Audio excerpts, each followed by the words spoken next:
Right. Good afternoon, everybody, on yet another day of Professional Care Workers Week 2025. It's 18th of September.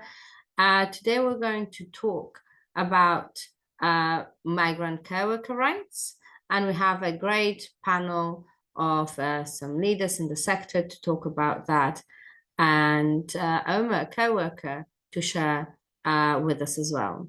So first of all, I would like to thank Freeze for sponsoring the session today. We really appreciate that. And Emma from Freeze is with us today as well to share her expertise. And now I'd like to go to the panel for introductions. So Emma, could you start us off, please? So good afternoon, everybody. Welcome to this session. So I'm a partner and solicitor at Freets Solicitors, and I look after a team of immigration lawyers, and we act for many clients within the care sector. So we're alert to the specific and distinct needs of employers and employees within the sector. Thank you. And Shweta? Hi, everybody. Welcome to this webinar. My name is Shweta Dowlat-Malaya, and I'm the Managing Director of MoCare Services. We are a home care provider based in Kent. I am very familiar with this industry as migrant care workers because I've been a migrant care worker myself 20 years ago. And half of my team are on the sponsorship route, and we face daily the challenges that they face. Thank you. Thank you. And Omar? Good afternoon, everyone. I'm a care worker based in Surrey. I've been doing this for the past 3 years. I've worked in dementia home, and presently I'm working to supporting young adults with learning disabilities and autism too as well. So welcome all to this session as well. Thank you. And Sabina?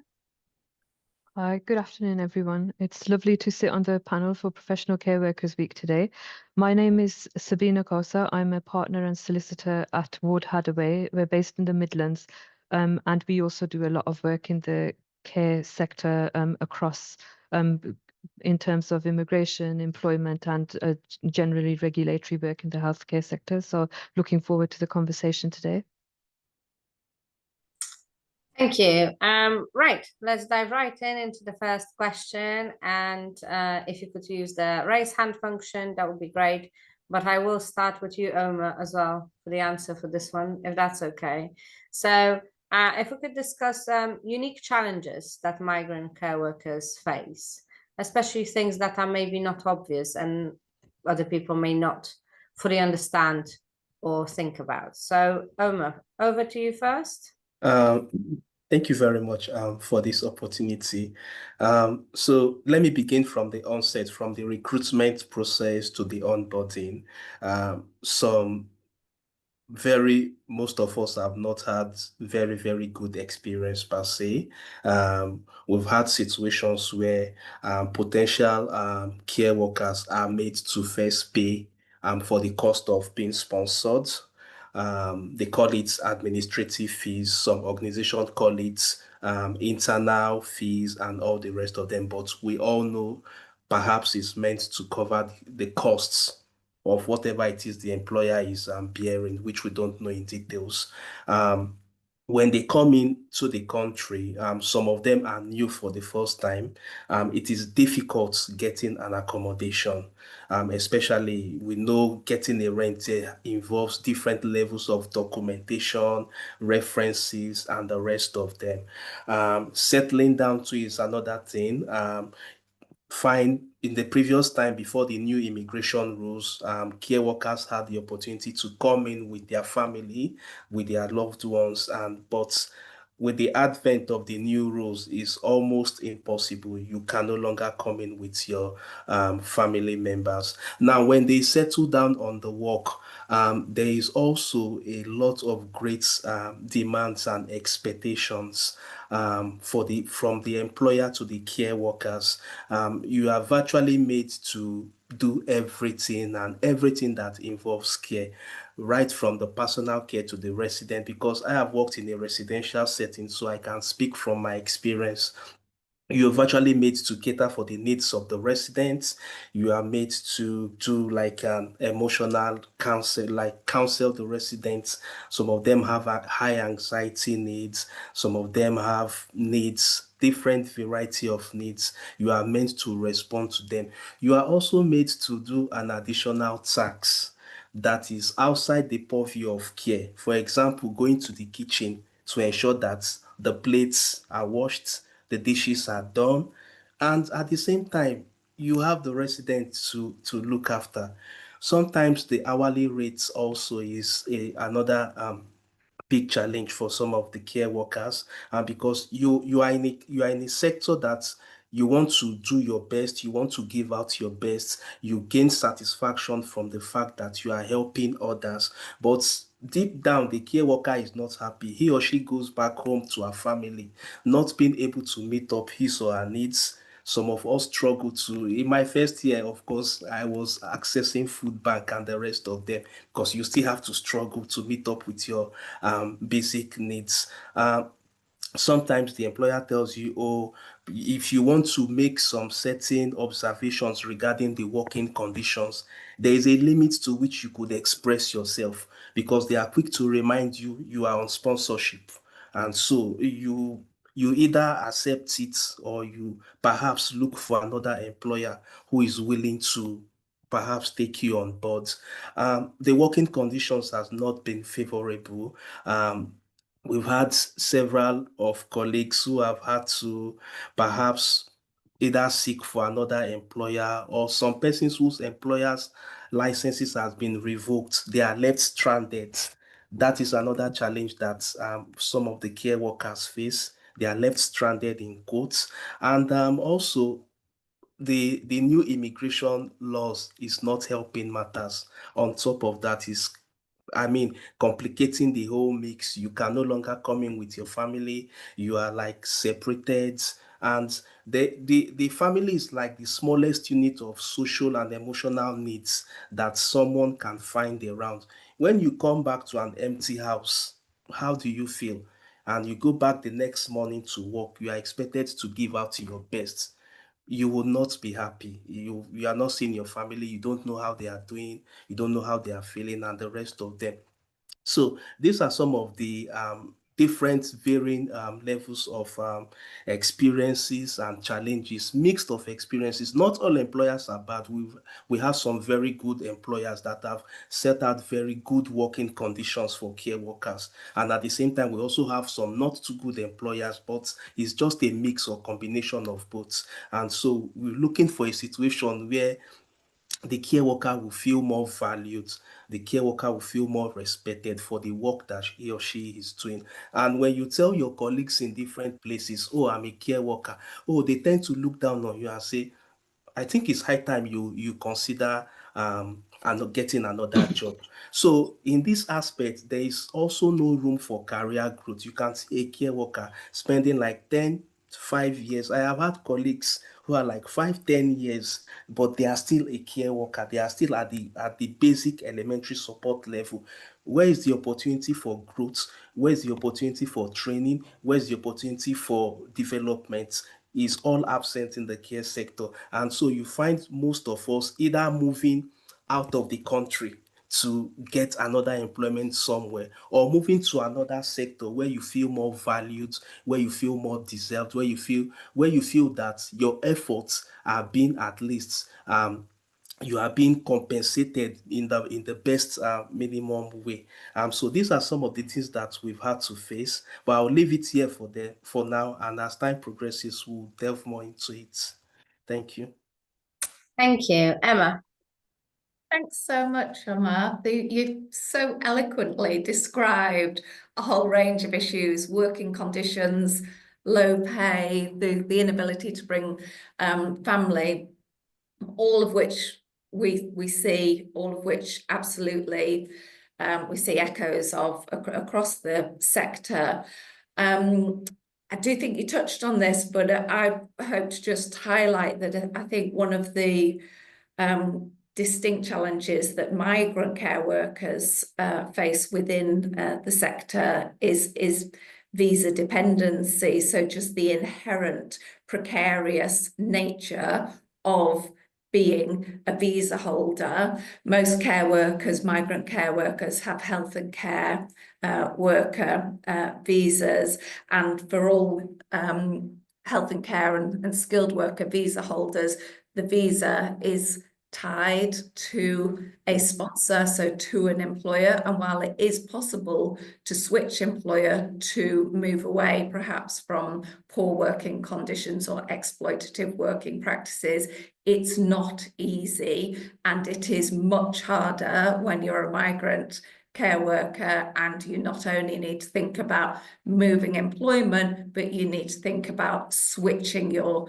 sponsor. And very often, as Emma so eloquently explained, migrant care workers can be tied in. They shouldn't be, but they can end up tied in to an employer because of potentially labour bondage or high exploitative fees, which they've incurred as part of the recruitment and sponsorship process. So it just, I see and notice that being a migrant care worker rather than a care worker just adds a level of uncertainty and a nature of precariousness around their very status in the UK, and that makes resolving any of the issues that a care worker might be facing all the more challenging for migrant care workers. Thank you, Emma. Very helpful. And Shweta? Hi. Very well said, Omar. I think as Emma has said, you've touched on a lot of points that we normally face. As a provider myself, I'm also a sponsored provider, and I found that a lot of recruitment companies have misled a lot of people to, they paint this beautiful picture that they're coming to the UK, they're going to have work, but when they come here, they don't have the work for them. And they charge these people quite a lot of money. And we face this on a day-to-day basis, where we have people applying for job because they're not getting their 40 hours of work with the current provider, which is one of the major issues currently, what I've seen. And people are reluctant in going to the Home Office and telling the Home Office that I'm not getting my 40 hours, because I know Emma and Sabina might agree with me, but when you sponsor somebody, you have a legal obligation, whether you have the hours or not, but to pay that care worker the 40 hours of work. If not, then they need to report this to Home Office to say, I do not have the capacity to fulfill these 40 hours of work. Whereas many people are not doing this, many employers are not doing this, and encouraging their employee to go and get a second job, 20 hours as a second job. But from my understanding, again, you need to be fulfilling your 40 hours of work in your current provider to be able to do your 20 hours of work. So I think is a lot of uncertainty. I rang Home Office myself a few times, and I've discussed about these things, and Home Office said, well, they found a loophole, and that was the answer I got. So I know they are trying to put more restriction now, which is making it harder for care workers.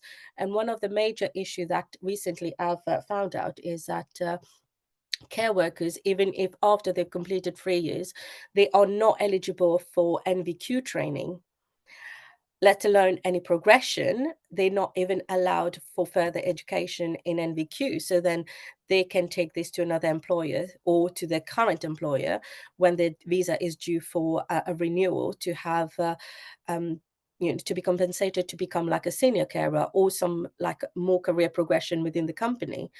What I did is that if I see that that person has got skill, I've been changing their care worker visa into a senior carer worker visa, or I've also sponsored care worker visa into registered manager care worker visa, because I can see that these people has got the skill, they've got the expertise, but being on a care worker visa, you're not allowed to have any career progression. How is that fair on them? So it's all these challenges that they face. But one of the things that I've adopted, and Omar has said about you come to this country, you don't know anyone, you don't know any family. I think the first 2 weeks is very important. Is about the orientation in the company, where I've, like Omar has said, like not getting accommodation on a rent because you're not here and not many landlord will help. So we helped our employees to get accommodation. I've helped them to furnish their house, to settle in. And the first 2 weeks for me is about they don't have a family or have an extended family here. We are the extended family, and that's how we work. Thank you. Thank you. Very helpful. And I think especially the points on the development and training available. Thank you. Sabina? Thank you. I think Alma's touched on a lot of the issues, and I'll just echo what Emma has said about the visa dependency, and then the reluctance of care workers moving out of a role that's not giving them enough hours because of the actual exploitation that has taken place along this visa route, which has contributed to the visa route being phased out. And I've had many people approach me that have ended up on as a displaced care worker looking for work. And I think those that are in jobs, even though they might not be meeting their requirements, are kind of forced to stay there because they know that they might end up with no job at all. And especially if they've come in with dependents or they have dependents that they're supporting back home. And I think because a lot of the workers come from countries where employment rights are so very different, they don't always fully understand what their entitlements are under UK law, and that leaves them really vulnerable to their exploitation, which has led to this in the first place. But yeah, I think it's a difficult one. There are lots of issues, and but it will take a while to kind of unpick them all and try to deal with them. But it's something that really needs to be looked at. Migrant workers are, I think, the most affected. Thank you very much. And on your point of people not knowing their rights, I think it leads us into our second question. So, a Unison survey of 3,000 migrant care workers found that 1/3 are hesitant to raise issues, including abuse, discrimination, mistreatment, often due to a fear of job loss or deportation. So obviously, Sabina, you just mentioned, people don't know the rights, which is potentially one of the reasons why people are hesitant to report. But what else do you think prevents people from reporting abuse, discrimination, and unsafe conditions? And how can we address that? I think one of the biggest barriers is fear that they lose their job and their visa, and their right to continue to live in the UK. And that fear and reluctance to report is what leads them to, unsafe conditions, and they think that they might end up getting deported. So I believe there is some mistrust in the actual system itself. And if they've previously had negative experiences with the authorities, or they can see it replicated in other visa routes, that makes it a lot harder for them to report. And again, language barriers, etc., as well. So maybe this information about the laws, and what's available to them and what their rights are should be available in multilingual documentation, so they're able to do that, and just that support or the policies within the organization that they are made aware of, and they do have the orientation, so they know that they have access to that information, and to be signposted to the right people. So even if they can't take those steps internally, who they can approach outside of the organization that would be able to guide them and support them.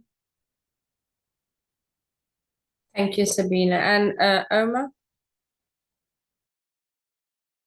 Yeah, just to add to that, before the issue of a care worker being afraid to either go to report, we should have that understanding that most of them are coming from, should I say, less disadvantaged countries, where if you compare in terms of the currency exchange, for example, the socio-economic conditions are not good compared to the UK. That is one thing. The second point there is that some of these care workers may have sold some of their assets They have invested a lot in their quest to find a better life, to find a better employment, move on the family, and all the rest of them. So when you think about these factors that you've put in place, then you would want to have a rethink and say, would it be better for me to either stay put in this condition for the next 5 years,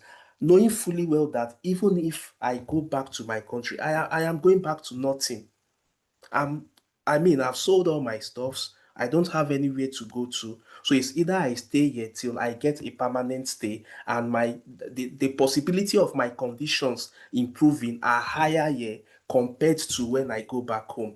Now, when we come to the fear itself of reporting, most of care workers that I have interacted with, it's not that maybe some of them don't know their rights. They know their rights. However, the issue here is the case of two elephants fighting. The care worker is the grass in this instance because it is the care worker that will bear the responsibility of the consequences of whatever it is that may occur. And so when they have this understanding, it pays them no, it doesn't pay them any good to either start a fight with the employer or start a fight with the home office because the care worker is always at the losing end or whatever it is may be the outcome of this because the employer already has a ground here. The worst that will happen to the employer is that the license may be suspended for 2 years or thereabouts, and after then the employer lives continue. Home office is there, they continue, but the care worker, I'm sorry, is on the losing end. So the smart ones think twice before they make a move and say, will it be in my best interests to report, or would it just be my best interest to keep mute and find a situation around it, or be patient till when I get a permanent stay? So those are the nitty-gritties that are involved. Those are those elements that are involved. Yeah. Thank you, very helpful. And I think it really shows the kind of imbalance of power or the weight of consequences. Like you say, there is life-changing, life-disrupting for the care worker, but it's different for other parties and all of it. So thank you. Emma? Yeah, thank you. Yes, absolutely agree with the things which have been spoken of previously around fear of having visas cancelled and the desire by a migrant care worker perhaps to tolerate what might otherwise be an intolerable situation because they fear retaliation by the employer, or as Omar has explained, actually, if the employer ends up losing the license, ultimately it's then the migrant care worker who is the worse off in that situation. But just thinking about how some of those barriers can be addressed, the Home Office do make it difficult to move sponsor to change employer, and care workers potentially possibly have a short period of time to find a new employer. So if we're lobbying the Home Office or if we're communicating with the Home Office, we really need to be stressing the importance of creating a frictionless process for displaced care workers to move to a new sponsor, because then that opens up opportunity for care workers to be able to choose to change the circumstances rather than necessarily having to tolerate them in the way that Omar described. Do need to, I think, just also think about a special status for exploited care workers. I know that provisions have been put in place, but they haven't actually been overly successful in terms of regional hubs for displaced care workers and trying to support those care workers in finding new employment. Funding was put in, but it's no longer a requirement of sponsor license holders to look to those hubs. And my understanding is that they just haven't been as successful as they might be. But I think my message would be that that process of trying to support exploited and displaced care workers shouldn't be abandoned. The support should still be there, and that the principle of trying to support and identify and not criminalise care workers who perhaps had their visas curtailed as a result of a loss of a licence is actually the direction that we should still be travelling in. Thank you, Emma. Now, off to the next question. Let's look at what good support looks like. So what can employers do or are doing in terms of, should be doing, in terms of supporting migrant workers? And Shweta, it'll be interesting to hear from you first. I was raising my hand as well. As I said previously, I think they need to be treated as you would treat anyone. And for me, I treat them like family. So I would normally sit with them, and I know we're not employing anyone overseas, but when I was employing people from overseas, I would spend a lot of time getting to know them before they come to the UK. Know if what needs what are their needs, and how can we support them when they arrive. Give them an orientation. Like I know when they first come, they might not have food on the table, so how can I provide them, and etc. for them. So it was kind of like a 2 weeks that I was working very closely with them. But now that we are employing only people within the UK, what I always say to anyone who applied and who's looking for a switch is they need to be able to know if this company is the right company for you. So by working as a trial with a company on the 20 hours, you will know whether this employer is the right employer for you before you make a big commitment. Because to switch from one visa to another and getting into another sponsorship is a kind of big commitment. And it will be back to the previous question about discrimination and fear of raising any issues. Whereas if you know that this company is going to coach you, mentor you, and bring you to the next level and look after your employee, then you know this is the right company for you, rather than just looking for a care company and asking for switch straight away. So what we normally do is that we do like on a minimum of a 1 month trial with a person, because I need to understand if this is the right employee for me. They also need to know whether I'm the right employer for them. I've got the hours to give them, because that is one of the key things that we know is crumbling down. Like many employers are not having enough hours to give to the employee. So these are the things, these are the aspects that I will look, and to ensure that I can give them the support, I can give them the hours, and I can treat them rightly to to work as a family with us. Thank you. Thank you, very helpful. Omar, I'd be very interested to hear what you think employers should be doing for migrant workers. Okay, from my own points of view, there are different things an employer should do, not necessarily all. One should be to encourage personal and professional development for the care workers. We've had situations where employers would not allow their care workers maybe complete an NVQ3 course. They tell you, no, you can't do that. You are not eligible for it. You have to work for me for a minimum of 3-5 years before you are eligible to complete that course. We have had situations where employers also encourage their care workers to take up such courses. We have also had situations where employers encourage their care workers to take up such courses, but do not give them a befitting role after the completion of those courses. They still remain at the same position, they still remain at the same pay rates, the working conditions still remains the same thing. So one thing I would look forward to is where employers would encourage professional development in this care sector.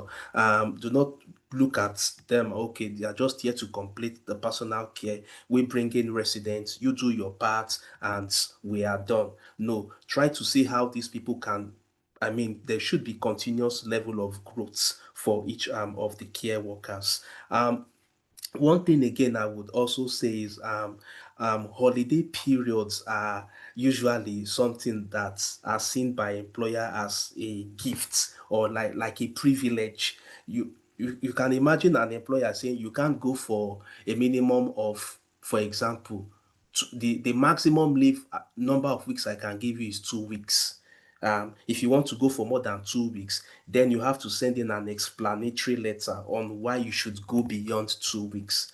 You don't know what the employees are facing. Maybe they have personal challenges or the rest of them, and maybe they want to spend more time with their family. You don't know. But most employers are more protective of their businesses or the companies compared to the care worker who carry out such tasks. I believe that if you make the care worker happy, they in turn will make your residents happy.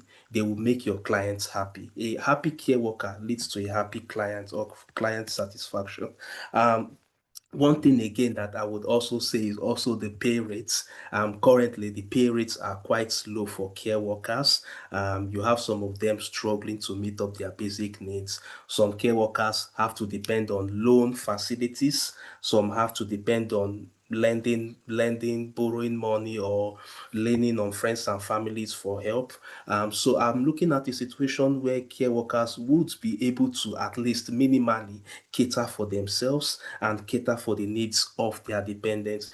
We are not asking for too much. We're just asking to be appreciated for what we do, to be at least minimally remunerated, compensated for what we do. Another area that is also that I would also look out for or encourage employers to do is the tax rates. Care workers struggle to find hours, and when they do, some of them take up extra shifts. But at the end of the day, the tax rates that will be attracted to those extra shifts are quite high. So when you do the maths, at the end of the day, you are still falling back to the previous level where you have. So sometimes it discourages care workers from taking up extra shifts because they believe at the end of the day, what is the need? I would rather sit at home and rest than for me to take up extra shift because it's of no use. I would either be taxed or I would something like that. So that is another area that most colleagues are really complaining of in terms of the taxes that are attracted or that are associated with their working patterns. And so for me, these are some of the objectives or some of the goals that I would want to see change in working conditions, in allowing care workers go for longer holiday periods, knowing fully well that they've worked at least for a certain period of time. The pay rates also should also be changed, and at least professional development too should be encouraged to allow these people to be able to move on to, I mean, different cadres or different levels. Thank you. Thank you. Emma and Sabina, anything from you on good practice or what employers should be doing from a legal point of view, for example? Sorry if I just come Yeah. in there. I think having the access to the accurate legal and immigration advice. I mean, sometimes people come in, they've only had access to the recruiter abroad and what they've been told, and they don't have that advice. And I think with a good employer, it's easy to see, for example, with Shweta, she's very proactive and not reactive. So she's there addressing all of the issues that she's become aware of for her other workers that she's putting forward. So I think employers should show a lot more proactiveness in terms of, what are the needs, and even with employment contracts, just to create that awareness with the migrant care workers in terms of having those secure contracts in place that address the issues, which, for example, the fees, who's liable for what, simple things as domestic workers, you think it's, very familiar with what their holiday entitlements are and, when the employer's in the wrong. And I think just creating that level of awareness, and if that can be created by the employer, I think it just creates that atmosphere, like Omar has said, where workers are happy, they're content, and they do a better job, and that reflects in their residents and the feedback that they get overall as employers. Thank you. Shweta? So one point that Omar has raised is about compensating carers for what they're doing and like about their salary. And this is something that I've been raising with the council, with MPs in Kent, is about the fair cost of care, because I'm looking at myself as a small provider. We work with the local authority on a very, very low tariff, which is not even the fair cost of care that we're getting paid for. So for me to compensate a carer, like they should be paid around £15 per hour. Whereas if we are not getting what we should be getting as a fair cost of care, as a small like many small companies are not able to financially compensate carers for a higher pay, which we want to do. I want to make sure that my carers are well paid. But because we're not getting that compensation back from social services or local authority or NHS, it is difficult to look at how we can compensate carers better. And everyone I've knocked on their doors about fair cost of care, all I get is the council don't have money. The council is going bust. If you look at skills for care, what is a fair cost of care, which is about, I think it's about £32 something, but council are paying about £21 per hour. And by the time, if you look at the expense and everything, and in terms of carers' wages, providers are working on a very, very small profit margin with like sometimes barely nothing. So I think it's the voice to be able to support migrant care workers better is to ensure that there is this fair cost of care in place, so then everybody can be compensated rightly. Thank you. Thank you, Shweta. And that's something we often hear from care providers. It is the rates that are unaffordable to pay for everything that's included. And unfortunately, councils around care providers to like offer lower rates than what's a sustainable rate as well, and the race to the bottom. Sabina, you've mentioned a bit about it already, but I'd like to go back and build on it. So what legal rights do migrant care workers have in the UK, and where are the most common gaps of awareness and enforcement? I think Omar, also something you mentioned earlier in terms of people being charged and then having to pay back around visa costs, etc. So either Emma or Sabina, if you could, if you can clearly explain where are the lines, what an employer can reasonably ask for care worker to pay back, what care worker shouldn't be paying back, because we hear a lot about stories like that, and any other rights that care workers may not be aware of, or sometimes maybe employer forget about. Yeah, so in terms of what fees can and cannot be recovered from care workers, the immigration skills charge has never been recoverable if that's paid by the employer. And then in changes in April, other immigration fees became unrecoverable. So by unrecoverable, I mean that the employer should not be passing these fees on to a migrant care worker, so to a sponsored worker. And within those immigration fees are fees like the cost of the certificate of sponsorship, so the assignment fee, and other associated costs relating to the certificate, which we're interpreting that broadly and advising that legal costs in relation to the assignment of a certificate of sponsorship shouldn't be passed on to a care worker. Costs associated with the establishment and management of a license should be borne by the employer and not passed on to a care worker. And additionally, if an employer is providing a form of loan, for example, to cover costs which the sponsored worker might ordinarily cover themselves, such as a visa application fee or an immigration health surcharge, or fees that are incurred for their dependents. If the employer has provided a loan, then the repayment of that loan mustn't take the sponsored worker's income below the minimum threshold, which is required under the immigration rules. So essentially those loan payments need to be deducted notionally from salary before the salary assessment is undertaken, and the salary assessment without the loan payments needs to be sufficient to meet the minimum requirement.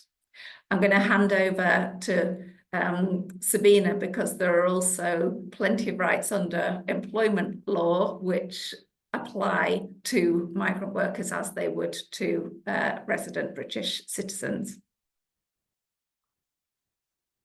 Thank you. Migrant care workers, I think, need to be aware that they have all the same basic rights as any other employee. So minimum wage, protection from discrimination, safe working conditions, holiday and holiday pay. So all of the rights are exactly the same, and that's what needs to be reiterated. And I think because they're unaware of this and how the visa conditions actually intersect with employment law, I think that's when they end up getting exploited and they're left in that vulnerable situation. So they might not realize that they can actually challenge the unfair treatment without automatically losing their visa, and sometimes awareness of who they can go to. So even if they are not, comfortable going to the employer directly to challenge something, who they can seek a little bit of advice from in order to see what channels are open to them and what their actual rights are. So I think it's difficult because they're already in financially difficult situations. Sometimes it's hard to access that correct legal advice, but even awareness that, for example, ACAS are there if they wanted that conversation, just, what's the word, like a confidential conversation, just to test it out and see where they stand. And enforcement, I think because there are so many violations that go unreported, there's never any penalty or punishment, and that's why it just continues to happen. So I think we really need to work on bridging the gap, which requires better educational foresight and knowledge that's being provided, outreach from other organizations that are able to support, and legal support, I think. Thank you very much, Sabina. And Omar, you mentioned something that we've heard from both care workers and care providers, is the over 2 weeks leave. And I think that's particularly interesting with migrant care workers who often would come from countries, quite far away. It's not an hour flight to the north of England. It could be 10, 15-hour flight to go home, and there are expensive flights as well to go and see family. So first of all, from a legal point of view, obviously company policies, etc., but is it okay for employers to stop additional leave if there are circumstances that explain it? And also, Shweta, I'll be interested to hear how you deal with people asking for well, I suppose what most call extended leave. So yeah, first of all, legally, is it okay for employers to say, no, actually, I can't let you go for longer than 2 weeks? So even in domestic, for domestic workers, it is the same situation. A lot of employers have that already contracted in to say that it would be a maximum of 2 weeks. And again, employers might revisit this on a case-to-case basis, looking at the situation, compassionate circumstances, etc.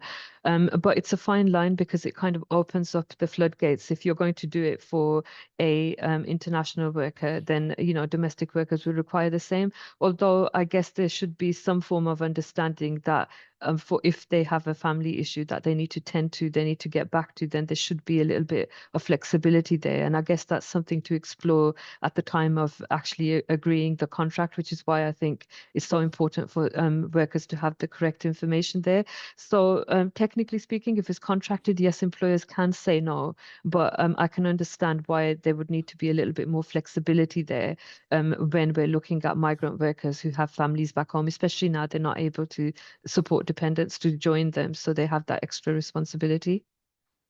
Thank you. And Shweta, from your experience?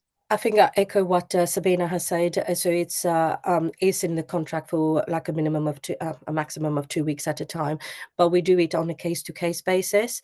So it depends on the circumstances of that individual, why they're having to go. I'll give you an example. For recently, I think it was in July, it was kind of like peak time, but one of the team members' mum was very unwell, and she was end of life care, and without any hesitation, I say to her, you know what, you need to go with your mum, you need to be with your mum. So don't worry about it. Don't worry about work. Just go and spend. So she took 4 weeks off because she needed to be with her mum. So it is all on a case-to-case basis. And what Sabina has said as well, so is both for migrant care workers and domestic care workers as well, it needs to be a fair, it needs to be fair for everyone. So I will have done the same thing for whether it's a domestic worker or a migrant care worker. Thank you. Thank you. And Emma? Yeah, no, just to add that it's also worth bearing in mind that if there's an agreement to be made with the employer, perhaps the employer might say, well, you've used up your annual leave, but you can take this as unpaid. I think it's just important that as the rules currently drafted for migrant care workers, just to be aware that if they have more than 4 weeks unpaid leave in a calendar year, so from January through till December, the employer has a duty to report that to the Home Office. Now, the employer in that report can say, we do wish to continue sponsoring this worker, and there's good reason for the unpaid leave, and they can explain the reasons, but the Home Office can still opt to cancel the sponsored workers' leave. So, wherever possible, if leave is going to be for an extended period of time or multiple periods of leave, which will add up to more than 4 weeks, the attempt needs to be made for that to be paid leave rather than unpaid leave if they're going to be reaching close to 4 weeks of unpaid leave in a calendar year. Thank you, very helpful and a very important point. I think that maybe people don't always remember. I have one more question, but with a caveat that obviously at the moment, the care worker visa will stop. But that's not to say it's not going to come back in 6, 12, 18 months time. These things change overnight. And at the moment, the rule is in place for no dependents for care workers. But just putting aside the normal care worker visas bit, what policy changes are urgently needed to protect migrant care workers and ensure that they are, their contributions are protected and safeguarded? And Omar, if I could start with you, please. Okay, so basically I would just try to speak also more from my experience. I don't know if you could hear me. Okay, I'm having issues. Okay, so from my own point of view, the employers should try as much as possible to create like a conducive environment, conducive in the sense that it encourages care workers to be able to put in their best. It utilizes the strength of each care workers and without necessarily overburdening them. When a care worker is on a contract of 40 hours, for example, per week, you expect that, okay, fine, the minimum you should work per week is 40 hours. But on some occasions, you have care workers stretching themselves beyond and over the hours, which is fine. At the same time, you do not have the ability to be able to also manage your own personal lives. Your shift patterns are like here and there. I mean, not fixed days, you are just here and there, but that has to do with varying organizations anyway. So what I want to look out for is maybe organizations to tune their policies in terms of professional development, like I mentioned before, encourage care workers to be able to take up courses that would help them grow career-wise.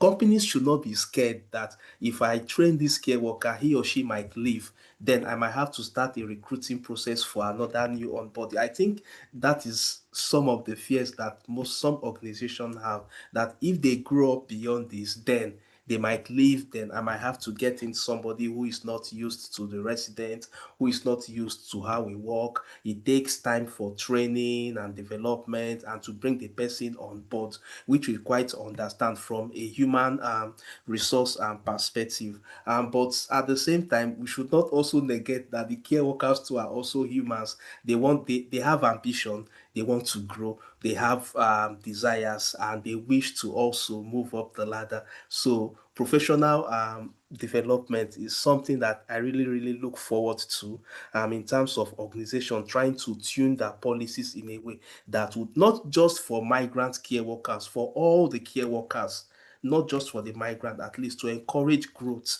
So you don't see a care worker there and say, oh, you've been in this job for 5 years, and so what happened? Is it that you are not being, so some of those questions they throw at you, and sometimes you are taken aback. You don't know how to respond to some of those questions. That is why we see some colleagues who move to NHS. They tell you, oh, the NHS encourages growth. The NHS allows you to move from bands because they have this band system. They allow you to move from one band to another and the rest of them. So you see some colleagues moving to NHS. You see some colleagues moving to other, taking up other courses like occupational assistants courses just for because they want to leave the care sector and they want to grow. They see a possibility of career growth in that sector. So this is what I think that the employer should look out for. It will help also to retain the best talent, because if you are able to maintain good care workers, of course you would have the best. You'll be able to retain your best hands instead of losing your best hands to other organizations or to other sectors, as the case may be, because we want to put in our best. We want to ensure that the resident needs are met, but also we want to have a level playing ground where we would have our careers and aspiration. We would not be hindered by policies that are being developed by organizations to restrict growth in a way. That is the way may I say. Thank you. Thank you. And Emma. Thank you, Carolina. So policy changes, I think that the Home Office should increase the grace period or the cancellation period of a visa. So when a visa is cancelled, at the moment it will be cancelled for 60 days, which is not long enough for a displaced care worker potentially to find a new role with a sponsored worker. Now, anecdotally, the Home Office has been holding off cancellation action against care workers, but anecdotally isn't good enough. It needs to be written into rules, law, policy, so that care workers who are displaced facing visa cancellation can be absolutely certain and reassured as to their ongoing rights in the UK. I don't imagine this will happen, but if I was in Keir Starmer's position, I would be reopening dependent applications for care workers, because by not being able to bring family members, that means that care workers are isolated and more vulnerable and have a lack of emotional and pastoral support, which exacerbates all of these issues that we've been discussing today, and also means that as a family they have less flexibility. So where you have a dependent spouse, potentially if things are going wrong, there is the possibility of the dependent spouse being able to identify a better employer and then switching the sponsorship arrangement round. So as a family, you've just got an extra bit of give and an extra bit of flexibility, which can be very useful in this type of situation. I would also be lobbying for changes that would enable more part-time work within the sector, because the reality is at the moment, even though potentially part-time work is possible under the sponsor regime, because of where pay levels sit within the care sector, in reality it's not really viable. So I'd like to see changes that would enable greater flexibility, more part-time work and more flexibility around visa conditions so that we're not facing this cliff edge that's been discussed today. Thank you very much, Emma and Shweta. You raise a really good point, Carolina, is about what is going to happen after July 2018 when the visa is going to stop. Few years ago, I remember when I was in care back in 2018 to 2020, we projected that in 2025 there was going to be 25,000 carers shortage of carers in the UK, and having implementing the visa, the skilled worker route, that has resolved a lot of this issue. With Brexit, so many carers who were from Eastern European nationalities were working majority in the care industry. We since the skilled worker visa was introduced, many employers, I would say, I don't know about the numbers, but I think about like 75% of employers rely on skilled worker visa to run the company, to be able to facilitate individual to receive care. So what is going to happen after July 2025? How is that going to impact not only social care, but it's also going to impact NHS, where there's going to, all this is going to go back into hospital. All these individuals who are receiving care, not having able to receive care, will be going back to hospital. This is going to have a massive impact. So Home Office will have to reflect on that before July 2028, how this is going to have an impact on social care and NHS. And with regard to currently, I've seen a lot of people applying for job because their current employers are not renewing their visa, because due to the increase in the pay rate, and also because in 2028 I think the minimum going rate will be around 41,000. Employers are not going to be able to meet that range to be able to keep employers, and what impact this is going to have on everybody, on care workers, on providers, on the community, on vulnerable people needing care. Thank you. And Sabina, and then we're going to wrap up. I think it's a bit controversial and it's unlikely to happen, but in an ideal world, I think flexibility for care workers to be able to not be tied to a single employer, so that they have that visa and they have those rights, and as long as they're meeting the hours and doing what they're supposed to do, and sponsor license holders are meeting their compliance requirements, that employees are able to move, and that kind of gives them that freedom to move out of abusive situations if they ever come into that place. But like I said, again, it opens a lot of floodgates for other type of visas, etc. But also I think the visa was brought in order to look after, to fill this skills shortage and the gap. But by having a separate visa to what is defined as a skilled worker visa, it kind of, dealing with the issue of where we're saying having that respect and safeguarding, it kind of creates that image that it's the lesser, visa, and the migrants are lesser workers than the other workers. So maybe something to embody the care workers, and because it is skilled work and not everybody can do it. So just to kind of embody it into the rules and recognize the skilled labor rather than having a separate visa, which we're phasing out. And saying actually, it's below degree level, and it's making it sound like it's not important, where really without the care workers, the UK would have been in a lot of difficulty. Thank you very much, Sabina. I think personally, from the care workers charity point of view, all of these things are very important, but I would say the kind of recognition of the level of skill, that's definitely been very difficult around the whole visa issue. And secondly, the no dependence rule. It just seems to be, for me, against human rights, quite honestly, and a very cruel way to say, oh, come here and look after our families, but forget your family. We don't actually care that you have a family you want to spend time with and have a life with, and it's just cruel. So hopefully that will be changed.